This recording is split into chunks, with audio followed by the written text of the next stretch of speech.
Bonsoir et bienvenue dans Euronews Soir pour un tour d'horizon de l'actualité européenne et internationale ce lundi 5 novembre.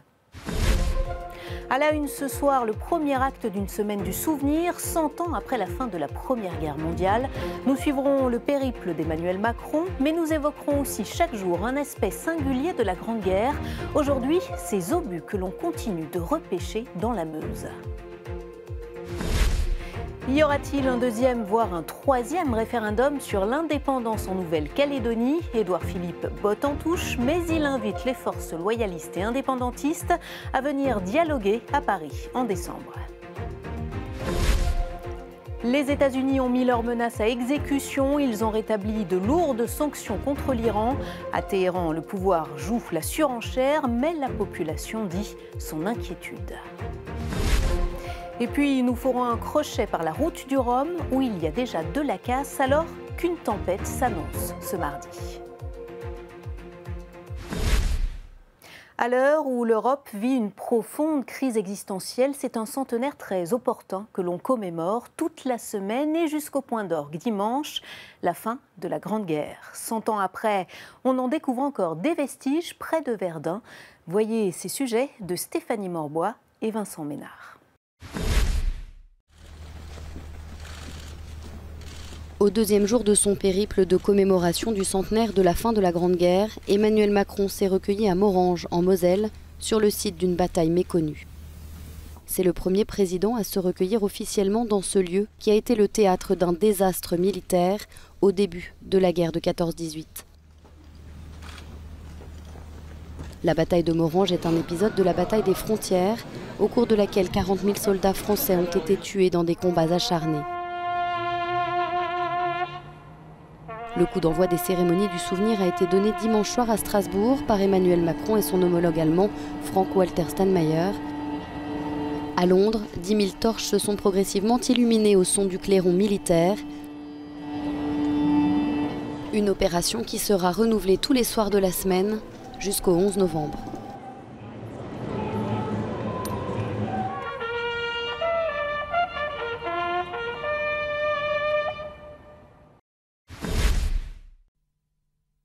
Le Mort-Homme, une colline qui porte tristement bien son nom après avoir été le théâtre d'une bataille sanglante en 1916.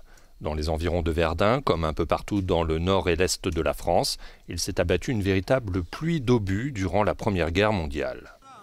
Un siècle plus tard, certains de ces engins croupissent encore sur les anciens champs de bataille, mais aussi dans les rivières et les fleuves attenants, comme la Meuse.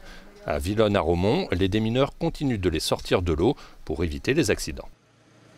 Il y a des gens qui vont, on va dire, laisser les obus, ne jamais y toucher, qui savent que c'est dangereux, mais il y a aussi des gens qui, eux, c'est leur passion. Et ces gens-là, s'ils savent qu'à cet endroit, il y a des obus, ils vont se dire, tiens, moi, je vais aller voir, je vais essayer peut-être d'en récupérer. Là, c'est difficile parce qu'ils sont très lourds, hein. Les plus gros qu'on sort ici font 120 kg. C'est énorme. Donc, on n'est jamais à l'abri. À partir du moment où on a un obus qui est déclaré, on fait en sorte de l'enlever. La Grande Guerre, dont on commémore le centenaire de l'armistice, a laissé derrière elle plus de 18 millions de morts, dont 10 millions de soldats. Les paysages portent toujours les stigmates de ce conflit, entre traces d'anciennes tranchées et cratères creusés par les explosions d'obus. Chaque année, le centre de déminage de Metz récupère entre 40 et 50 tonnes de munitions. Et les spécialistes estiment qu'il faudra encore un siècle avant de nettoyer totalement les lieux. Au lendemain du non à l'indépendance, quel chemin pour la Nouvelle-Calédonie? En visite dans l'archipel, le Premier ministre français a proposé de réunir les forces politiques en décembre. Nous y reviendrons dans un instant. Mais avant cela, cette scène stupéfiante à Marseille, l'effondrement de 2 immeubles en plein cœur de la ville. Le récit de Christophe Garache.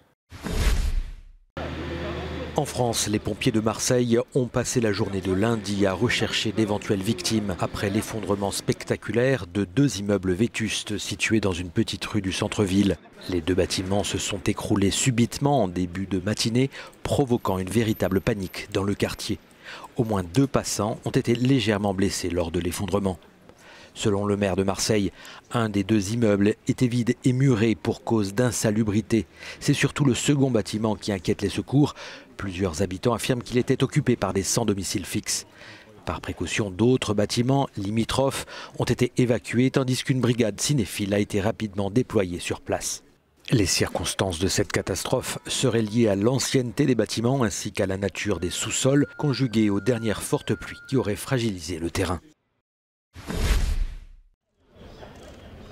La Nouvelle-Calédonie a choisi de rester dans le giron français, du moins jusqu'au prochain référendum d'indépendance. Le Premier ministre français Édouard Philippe s'est rendu à Nouméa pour poursuivre le dialogue engagé depuis 30 ans après la quasi-guerre civile des années 80 entre indépendantistes kanaks et droite royalistes. Il a rencontré les représentants de chacun des groupes siégeant au Congrès de la Nouvelle-Calédonie et envisage une réunion avec l'ensemble des partis politiques d'ici la fin de l'année. Fort des plus de 43% de oui, le FLNKS, le Front de Libération Nationale Kanak et Socialiste, entend bien poursuivre le processus des accords de Matignon et Nouméa. Le travail continue parce que s'ouvre la deuxième période, la période du deuxième référendum qui se profile à l'horizon. Et nous en avons parlé avec le Premier ministre parce que nous sommes persuadés, au vu de ces résultats, que le projet politique porté par le FLNKS devient quelque chose de possible. C'est une alternative puisque de nombreux non-Kanaks ont voté oui à ce référendum. L'État français est appelé à prendre l'initiative par le parti néo-calédonien le plus important, Calédonie Ensemble. Ce parti non indépendantiste est apparemment contre la tenue d'un nouveau référendum en 2020. Il y a 18 000 voix d'écart quand même. Donc un référendum en 2020, ce n'est pas non plus la multiplication des pains. Je crois qu'on doit ensemble réfléchir pour voir si on peut éviter de s'infliger cette nouvelle période de campagne électorale, de tensions éventuelles, parce que pendant plusieurs années, notre pays risque de rester en stand-by. La marge des anti-indépendantistes néo-calédoniens, plus faible qu'espérée par le camp du non, va permettre aux indépendantistes de peser dans les négociations à venir au niveau local et national. À suivre, l'indignation en Ukraine après la mort d'une activiste anti-corruption. Mais tout de suite, cap sur Londres où une chaîne humaine s'est formée devant le siège du gouvernement. Dans quel but? Les explications de Christophe Garache. À Londres, des centaines de citoyens européens résidant au Royaume-Uni et des Britanniques vivant dans l'Union européenne ont formé lundi une chaîne humaine devant Downing Street. Les manifestants réclament au gouvernement britannique de garantir leurs droits dans l'hypothèse d'un Brexit sans accord avec l'Union européenne. Ça fait 2 ans qu'on est inquiet par rapport à nos droits, qu'on a été une monnaie d'échange dans les négociations du Brexit. Et sans accord entre l'Union européenne et la Grande-Bretagne, on n'aura aucune protection dans le futur. D'abord ici c'est chez moi et j'ai l'impression que l'on m'expulse de chez moi. Je vis ici depuis 40 ans et je paye mes impôts ici. Je n'ai pas été consultée sur ce vote. Je n'ai pas été autorisée à voter. À plusieurs reprises, la première ministre britannique a promis aux résidents européens vivant dans son pays qu'ils resteraient les bienvenus après le Brexit et que leurs droits seraient globalement maintenus. C'est devant le ministère de l'Intérieur à Kiev que plusieurs centaines de personnes ont rendu hommage à l'activiste anticorruption Kateryna Gandziuk. Elle est morte hier après avoir été attaquée à l'acide il y a 3 mois. Militante et conseillère du maire de Kherson dans le sud de l'Ukraine, connue sous son surnom Katia, elle dénonçait la corruption au sein de l'antenne régionale du ministère de l'Intérieur. Elle avait été attaquée fin juillet par un inconnu qui a jeté sur elle près d'1 litre d'acide sulfurique. Elle avait depuis subi 11 opérations. Nous faisons tous la même chose. Nous faisons des réformes dans notre pays pour saisir cette fenêtre d'opportunité qui s'est ouverte après Maïdan, après la révolution de la dignité. Cet attentat contre Katia est un signal adressé à toute la société, à des centaines de personnes dans nos villes et villages, à tous les niveaux, qui essaient de résister à l'ancien système que le gouvernement tente de rétablir. L'analyste politique Alexander Solonte confirme ce sentiment d'insécurité. Les gens qui sont impliqués dans les activités de la société civile comprennent que Katia et d'autres activistes sont ciblés aujourd'hui en Ukraine. En voyage en Turquie où il rencontrait des représentants de la communauté ukrainienne dans la province d'Antalya, le président ukrainien Petro Poroshenko exprimait ses condoléances aux proches de la militante. Ignorant les remises en cause directes du gouvernement, il a appelé les forces de l'ordre à faire tout leur possible pour que les assassins de Kateryna Gandziuk soient trouvés, jugés et punis. Terminés les meetings de campagne pour Donald Trump. L'heure de vérité, c'est demain. Les Américains se rendront aux urnes pour les élections de mi-mandat. Et comme pour leur prouver une ultime fois qu'il est un homme à poigne, le président américain a lancé une nouvelle salve de sanctions contre l'Iran. Le récit de Romain Gogla. Téhéran organise et diffuse des exercices militaires en réponse à la reprise des sanctions américaines contre les secteurs pétroliers et financiers de l'économie iranienne. À partir de ce lundi, les entreprises qui continueront d'acheter du pétrole iranien n'auront plus accès au marché américain. Depuis juin, les exportations de pétrole iranien sont passées de 2,5 à 1,6 million de barils par jour. Nous sommes dans une situation de guerre économique. Nous faisons face à un ennemi brutal. Hier, Saddam était devant nous. Aujourd'hui, Trump. Il n'y a pas de différence. Nous devons résister et gagner. Washington devrait autoriser 8 pays, dont la Chine, à prolonger temporairement leur commerce avec l'Iran. Mais au bazar de Téhéran, les commerçants disent déjà ressentir les effets des sanctions. Ici, dans le bazar, on peut voir l'effet des sanctions. Aujourd'hui, un homme est venu, il n'avait pas d'argent pour acheter de la lotion pour son bébé.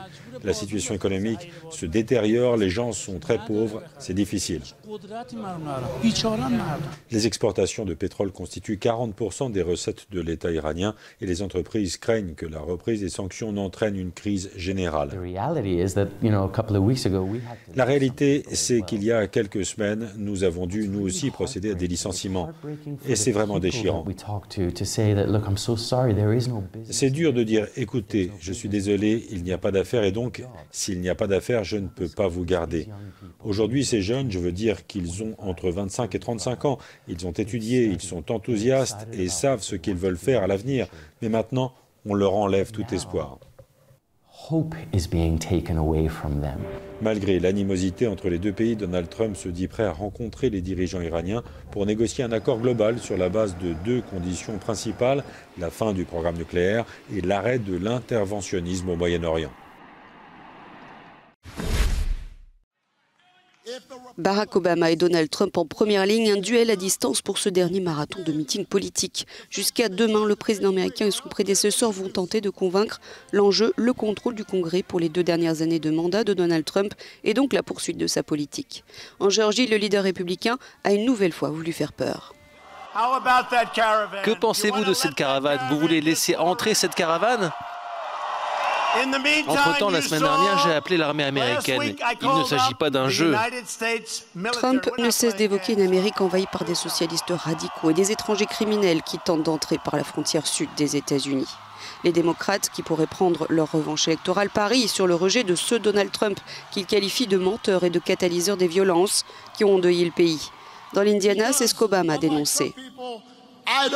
Parce que contrairement à certaines personnes, je ne fais pas qu'inventer des choses quand je parle. J'avance des faits pour soutenir mes propos. Près de 33 millions de votes par anticipation ont déjà été enregistrés dans 34 États, soit bien plus qu'il y a 4 ans à ce stade du processus électoral. Le taux de participation est en voie de devenir le plus important des élections de mi-mandat depuis plus de 50 ans. Partis hier de Saint-Malo, ils ont 3542 milles nautiques à parcourir en solitaire et certains navigateurs de la route du Rhum ont déjà subi des avaries. Or, la météo ne s'annonce pas très clémente. Vincent Ménard vous en dit plus. On les appelle les Formule 1 des mers, pour leur rapidité, mais aussi à cause de leur fragilité. Les 6 maxi trimarans, les ultimes, qui ont pris le départ ce dimanche à Saint-Malo de la route du Rhum, 3 ont déjà connu des avaries.